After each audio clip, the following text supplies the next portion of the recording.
Royal media news, बातम्या आणि बरंच काही. पुणे शहराची जीवनवाहिनी असलेल्या मुळामुठा नदीपात्रात कुठलीही प्रक्रिया न करता अवैधरित्या टाकण्यात येणारा कचरा त्वरित बंद करावा या मागणीसाठी MIT art design and technology विद्यापीठ शैक्षणिक संकुलातील विद्यार्थ्यांनी छेडलेले कचरा बंद आंदोलन 7 दिवसांसाठी स्थगित करण्यात आले.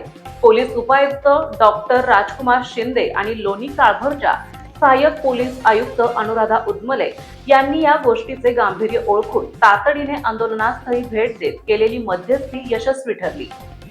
पोलीस उपायुक्तांच्या मध्यस्थीनंतर विद्यार्थ्यांनी हे आंदोलन तात्पुरते स्थगित करताना कचरा प्रकल्प उभारणीसाठी लोणी काळभोर आणि कदमबाग वस्ती ग्रामपंचायतींना 7 दिवसांची मुदत दिली आहे. सध्या केवळ कचऱ्याचे ओला आणि सुका असे वर्गीकरण केलेले ट्रॅक्टर नदीपात्रात सोडण्यास मुभा दिली आहे. मात्र 7 दिवसात या गंभीर विषयावर तोडगा काढून नदीपात्रात थेट कचरा टाकणे बंद न केल्यास दोन्ही ग्रामपंचायतीच्या कचऱ्याच्या गाड्यांना विद्यापीठातून प्रवेश नाकारण्यात येईल असा इशारा विद्यार्थ्यांनी दिला आहे.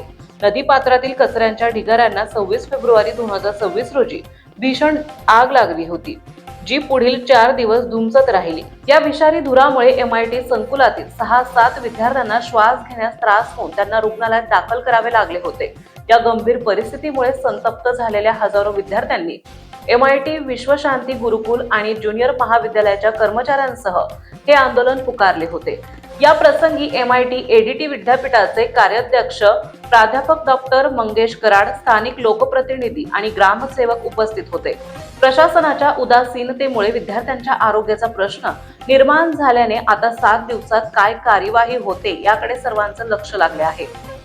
रॉयल मीडिया न्यूज साठी प्रतिनिधी दिनेश कदम.